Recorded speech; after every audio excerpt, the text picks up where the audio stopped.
Hello everyone, good evening all. Welcome back to my channel Let's Learn with Shivani. जैसा कि आप लोग जानते हैं मैं टाइम टेबल के अकॉर्डिंग अपना तैयारी करवा रही थी आपके यूपी टेट 2026 की, जिसका एग्ज़ाम जुलाई में है। ठीक है, तो आज वेडनेसडे है। वेडनेसडे को हमारा सीडीपी का टर्न था, तो आज हम सीडीपी के पीवाईक्यूज लेके आए हैं। ठीक है, और ये क्वेश्चन मोस्ट इम्पॉर्टेंट है। और ये जितने भी क्वेश्चन हैं ये पुराने एग्जाम में, मतलब कि पीछे जितने भी एग्जाम हुए हैं सीटेट के, उसमें से आए हुए हैं। ठीक है, तो चलिए स्टार्ट करते हैं। क्वेश्चन नंबर 1 हमारा है, बच्चों के सामाजिक विकास को प्रभावित करने वाले कारक हैं। बच्चों के सामाजिक विकास को प्रभावित करने वाले कारक हैं। ए आर्थिक तत्व, बी सामाजिक परिवेशजन्य तत्व, सी शारीरिक तत्व, डी वंशानुगत तत्व।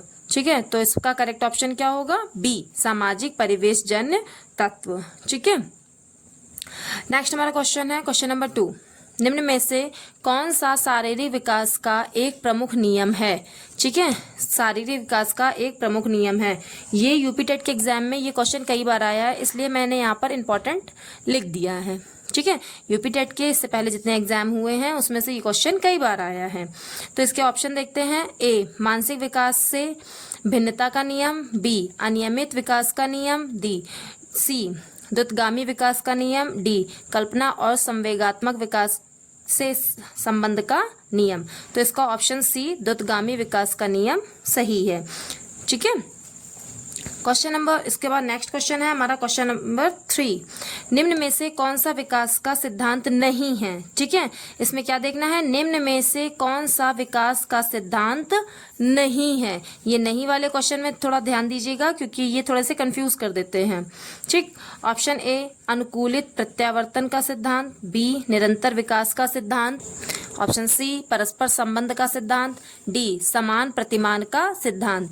तो इसका ऑप्शन ए करेक्ट है, अनुकूलित प्रत्यावर्तन का सिद्धांत। ये गलत है। ठीक है, क्योंकि उसमें आंसर क्वेश्चन जो पूछा था उसमें नहीं के लिए पूछा गया था। ठीक है, तो इसका आंसर नहीं वाले के हिसाब से दिया गया है। ठीक, नेक्स्ट चलिए नेक्स्ट क्वेश्चन पे आता है क्वेश्चन नंबर 4।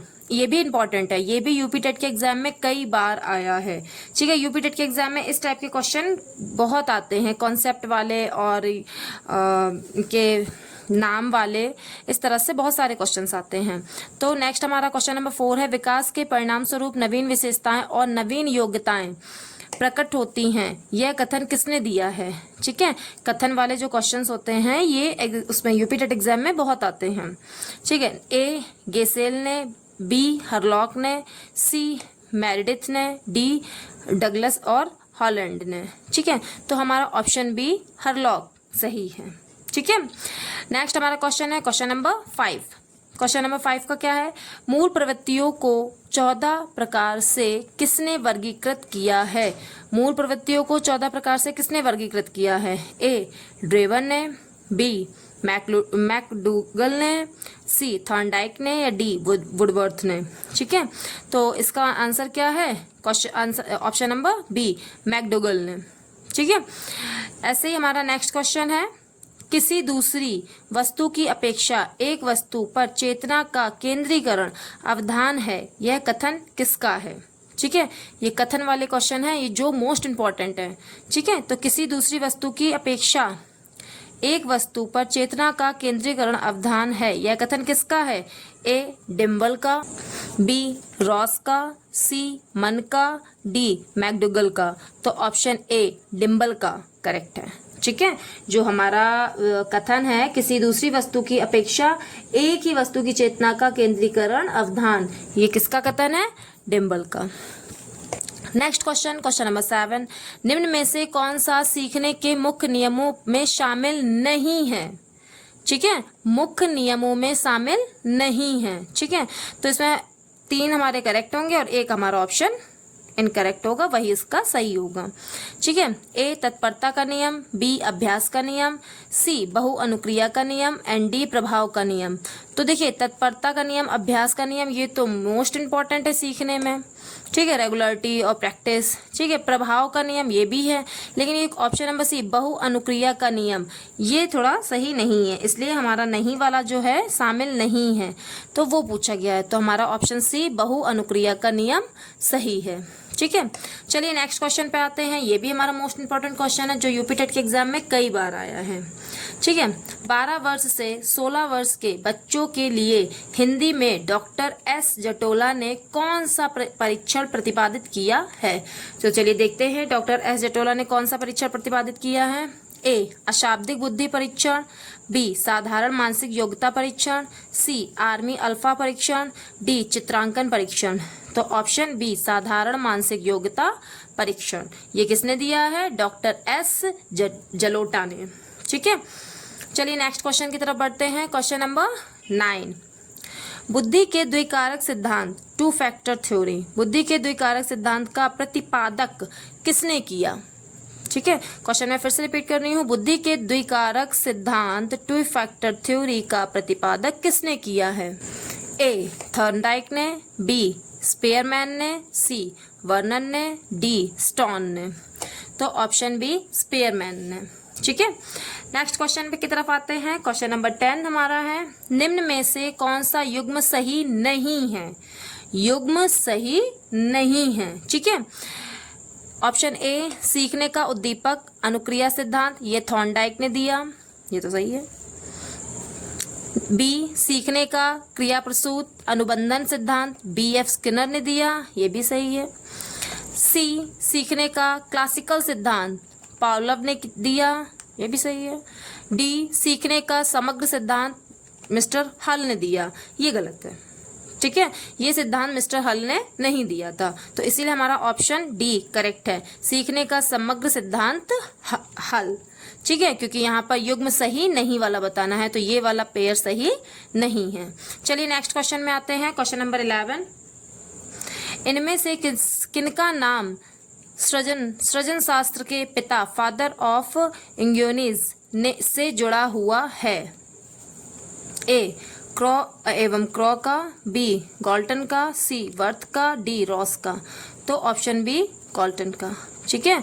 तो ये तो बहुत बहुत इंपॉर्टेंट क्वेश्चन है, ठीक है। मैंने इंपॉर्टेंट क्वेश्चन में पहले से ही लिख दिया है इंपॉर्टेंट, आप इसको बार बार देखिएगा, बार बार पढ़िएगा, तब आपको ये याद होंगे, क्योंकि ये याद करने वाले ही हैं, ठीक है। इन्हें याद ही किया जा सकता है, क्योंकि इसकी कोई याद करना है, क्योंकि इसको सॉल्व करने की कोई दूसरी ट्रिक नहीं है, ठीक है। तो इसे याद ही करना पड़ेगा, ओके। चलिए नेक्स्ट क्वेश्चन की तरफ बढ़ते हैं। क्वेश्चन नंबर 12, ग्रंथियों के आधार पर व्यक्तित्व के विभिन्न प्रकारों की चर्चा किसने की है? ठीक है, ए क्रेचमैन ने, बी युंग ने, सी कैनन ने, डी स्पेंजर ने। तो ऑप्शन सी कैनन, ठीक है, ऑप्शन सी है कैनन ने। क्वेश्चन नंबर 13, सृजनात्मकता मौलिक परिणामों को अभिव्यक्त करने की मानसिक प्रक्रिया है, यह कथन किसका है? ठीक है, फिर से ये कथन वाला आ गया, ठीक है। सृजनात्मकता मौलिक परिणामों को अभिव्यक्त करने की मानसिक प्रक्रिया है, यह कथन किसका है? कोल एवं बूस का, बी ट्रेवल का, सी डिहॉन का, डी क्रो एवं क्रो का। तो ऑप्शन डी क्रो एवं क्रो का, ठीक है। नेक्स्ट क्वेश्चन की तरफ आते हैं। क्वेश्चन नंबर 14, विद्रोह की भावना की प्रवृत्ति निम्न में से किस अवस्था से संबंधित है? ठीक है, विद्रोह की भावना की प्रवृत्ति निम्न में से किस अवस्था से संबंधित है? ए बाल्यावस्था, बी शैशवावस्था, सी पूर्व किशोरावस्था, या डी मध्य किशोरावस्था। तो देखिए यहाँ पर ऑप्शन सी आपका करेक्ट ऑप्शन पूर्व किशोरावस्था होगा, option number C.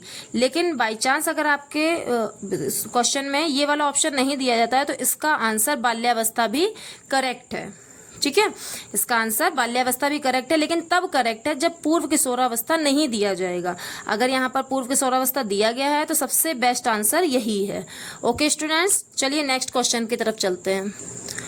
Question number 15, सीखने की वह अवधि जब सीखने की प्रक्रिया में कोई उन्नति नहीं होती कहलाती है। जब हम कोई चीज़ सीख रहे होते हैं तो उसमें अगर उन्नति नहीं मिलती है तो वो चीज़ क्या कहलाती है? सीखने का वक्र, सीखने का पठार, स्मृति या अवधान। तो देखिए, जब कोई चीज़ हमने नहीं सीख पाई तो वो प्लेन है, और प्लेन को ही पठार कहते हैं।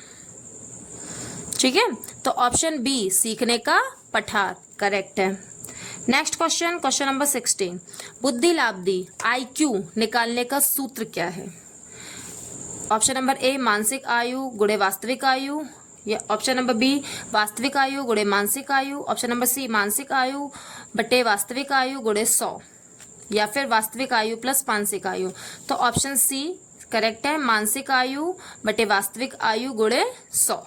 ठीक है, नेक्स्ट क्वेश्चन की तरफ आते हैं। क्वेश्चन नंबर 17, सीखने में प्रयास व भूल के सिद्धांत का प्रतिपादन किसने किया? जब हम कोई चीज़ सीखते हैं तो उसकी हम प्रैक्टिस बार बार करते हैं, तो बार बार प्रैक्टिस हम तभी करते हैं जब हमसे गलतियां होती हैं, तो भूल। ठीक है, बच्चे जब कोई चीज़ सीखते हैं तो उस चीज़ को पहले तो गलतियां करते हैं, जब गलती करेंगे तभी उसको बार बार करने की कोशिश करेंगे और तभी उनमें सुधार आएगा। तो वही सीखने में प्रयास एवं भूल के सिद्धांत का प्रतिपादन किसने किया? तो ये इसका प्रतिपादन किसने किया है? ए कोहलर ने, बी पावलोव ने, सी थॉर्नडाइक ने, या डी गेस्टाल्ट ने। तो ऑप्शन सी थॉर्नडाइक ने। ठीक है, नेक्स्ट क्वेश्चन की तरफ बढ़ते हैं। क्वेश्चन नंबर 8 आते हैं। क्वेश्चन नंबर 18 में संवेग का कौन सा सिद्धांत इस विचार को मानता है? संवेग का कौन सा सिद्धांत इस विचार को मानता है कि संवेगात्मक अनुभव संवेगात्मक व्यवहार पर आधारित है? ए जेम्स लैंग सिद्धांत, हाइपोलेमिक सिद्धांत, सी सक्रियण सिद्धांत, या डी अभिप्रेरणा का सिद्धांत। तो ऑप्शन ए जेम्स लैंग सिद्धांत। ठीक है, ऑप्शन ए इसका करेक्ट है। नेक्स्ट क्वेश्चन, क्वेश्चन नंबर 19, किसी इच्छा या आवश्यकता में रुकावट पड़ने पर उससे उत्पन्न होने वाला संवेगात्मक तनाव कहलाता है? ए द्वंद्व, बी कुंठा, सी चिंता, डी तनाव। तो फ्रस्ट्रेशन होने लगती है ना किसी चीज़ को बार बार करने में, तो वही फ्रस्ट्रेशन को ही हिंदी में कुंठा कहते हैं। तो ऑप्शन बी कुंठा, फ्रस्ट्रेशन। ठीक है, नेक्स्ट क्वेश्चन है हमारा क्वेश्चन नंबर 20, कोहलबर्ग का सिद्धांत निम्न में से किस विकास से संबंधित है?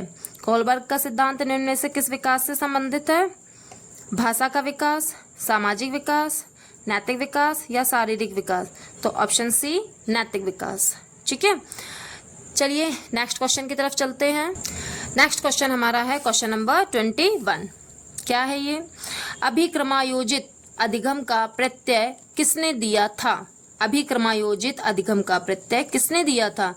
ए हल ने, बी थॉर्नडाइक ने, सी स्किनर ने, या डी वॉटसन ने। तो ऑप्शन सी स्किनर ने दिया था।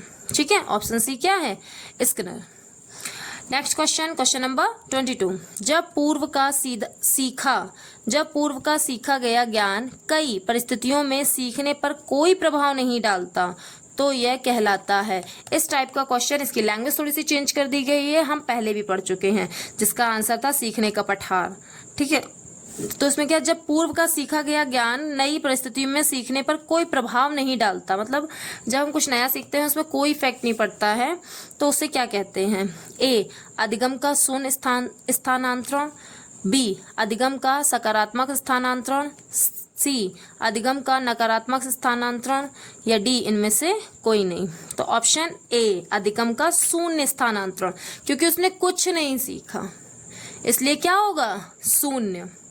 ठीक है, नेक्स्ट क्वेश्चन की तरफ चलते हैं। Question number 23। क्या है क्वेश्चन? अंतर्दृष्टि द्वारा सीखने के सिद्धांत में कोहलर ने प्रयोग किया था। किस पर प्रयोग किया था? किस जानवर पर प्रयोग किया था? ए कुत्ते पर, बी वनमानुषों पर, सी बिल्ली पर, या डी चूहों पर। तो ऑप्शन नंबर बी वनमानुषों पर उन्होंने मोस्टली प्रयोग किस पर किए थे? चिंपैंजी पर किए थे। ठीक है, इसी तरह से हमारा नेक्स्ट क्वेश्चन है क्वेश्चन नंबर 24। क्वेश्चन नंबर 24 को देखते हैं, इसमें क्या है? यह आवश्यक नहीं है कि उच्च बुद्धि लाब्धी वाले बच्चे में भी उच्च होंगे। मतलब जिसका IQ लेवल ज़्यादा है तो उसमें और क्या नहीं होगा। ए सृजनशीलता, बी अच्छे अंक प्राप्त करना, सी विश्लेषण करना या डी अध्ययन करना। तो ऑप्शन ए सृजनशीलता। ठीक है, अच्छे अंक का यहाँ पर कोई मतलब नहीं है। नेक्स्ट क्वेश्चन नंबर 25, ध्यान को केंद्रित करने की आंतरिक दशा है क्या? ए अवधि, बी नवीनता, सी रुचि, डी आकार। तो ऑप्शन सी रुचि। जब हम किसी चीज़ को सीखते हैं या ध्यान को केंद्रित करते हैं तो हमारे अंदर सबसे पहले रुचि होनी चाहिए। अगर रुचि नहीं होगी, बच्चे के अंदर अगर रुचि नहीं होगी तो वो कुछ नहीं सीख पाएगा। ठीक है, नेक्स्ट क्वेश्चन नंबर 26, निम्न में से कौन सी अंतःस्रावी ग्रंथि नहीं है? ठीक है, ए एड्रिनल ग्रंथि, बी पीयूष ग्रंथि, सी लार ग्रंथि, डी थायराइड ग्रंथि। तो ऑप्शन सी लार ग्रंथि। ये आंतरिक ग्रंथि नहीं है, ये बाह्य ग्रंथि है। ठीक है, यही वहाँ पूछा है, अंतःस्रावी ग्रंथि नहीं है। ठीक है, नेक्स्ट हमारा क्वेश्चन क्या है? क्वेश्चन नंबर 27, प्याजे के अनुसार संज्ञानात्मक विकास की द्वितीय अवस्था है। प्याजे के अनुसार संज्ञानात्मक विकास की द्वितीय अवस्था क्या है? ऑप्शन ए ज्ञानेंद्रिय अवस्था, बी औपचारिक सक्रियात्मक अवस्था, सी पूर्व सक्रियात्मक अवस्था या डी मूर्त सक्रियात्मक अवस्था। तो ऑप्शन सी पूर्व सक्रियात्मक अवस्था। ठीक है, नेक्स्ट हमारा क्वेश्चन नंबर 28, शारीरिक वृद्धि और विकास को कहते हैं। शारीरिक वृद्धि और विकास को क्या कहते हैं? तत्परता, अभिवृद्धि, गतिशीलता या अनुवांशिकता। तो ऑप्शन नंबर बी अभिवृद्धि। ठीक, नेक्स्ट क्वेश्चन हमारा क्वेश्चन नंबर 29। ठीक है, बाल मनोविज्ञान के आधार पर कौन सा कथन सर्वोत्तम है? बाल मनोविज्ञान के आधार पर बताना है कि कौन सा ऑप्शन जो है सबसे बेस्ट है। तो ए सारे बच्चे एक जैसे होते हैं, बिल्कुल नहीं, सारे बच्चे एक जैसे बिल्कुल नहीं होते हैं। कुछ बच्चे एक जैसे होते हैं, ऐसा भी नहीं है। सी कुछ बच्चे विशिष्ट होते हैं, नहीं, ऐसा भी नहीं है। डी प्रत्येक बच्चा विशिष्ट होता है, बिल्कुल प्रत्येक बच्चा विशिष्ट होता है। प्रत्येक बच्चे में कुछ ना कुछ खामियां जरूर होती हैं, किसी भी चीज़ में हो, जरूरी नहीं वो अच्छी हो, बुरी भी होती हैं, लेकिन हर किसी में अलग अलग होती हैं, विशिष्ट होता है। ठीक, तो इसी हिसाब से ऑप्शन डी प्रत्येक बच्चा विशिष्ट होता है। ठीक, हमारा लास्ट आंसर, लास्ट क्वेश्चन आज का। हमने यहाँ पर 30 क्वेश्चंस दिए थे। 30 क्वेश्चंस जितने भी क्वेश्चन हैं बहुत इंपॉर्टेंट है। ठीक है, इन क्वेश्चंस के नोट्स आपको मेरे टेलीग्राम चैनल पर मिल जाएंगे। वीडियो अगर आपको हेल्पफुल लगा हो तो लाइक शेयर एंड सब्सक्राइब जरूर कर दीजिएगा और बेल आइकन प्रेस कर दीजिएगा। जो मैं डेली वीडियो डालती हूँ तो वो आप तक आसानी से पहुँच जाए। ठीक है, चलिए लास्ट क्वेश्चन देखते हैं। क्वेश्चन नंबर 30, बाल मनोविज्ञान का केंद्र बिंदु है। बाल मनोविज्ञान का केंद्र बिंदु है, तो बाल मनोविज्ञान का केंद्र बिंदु है। ठीक है, तो ए अच्छा शिक्षक, बी बालक, सी शिक्षण प्रक्रिया या डी विद्यालय। तो बाल मनोविज्ञान पूछा है तो बालक के लिए होगा, उसमें केंद्र बिंदु क्या होगा? बालक। तो ऑप्शन बी बालक। ओके स्टूडेंट्स, मैं आपसे फिर से एक बार बोल रही हूँ, अगर आपको वीडियो पसंद आया हो तो लाइक शेयर एंड सब्सक्राइब जरूर करें और बेल आइकन को प्रेस करें। ठीक है, और इसके सारे नोट्स आपको हमारे टेलीग्राम चैनल पर मिल जाएंगे, जिसकी लिंक मेरे डिस्क्रिप्शन में पड़ी हुई है। ओके, और आप हमारे व्हाट्सएप ग्रुप पर भी ऐड हो सकते हैं। Okay, bye, take care.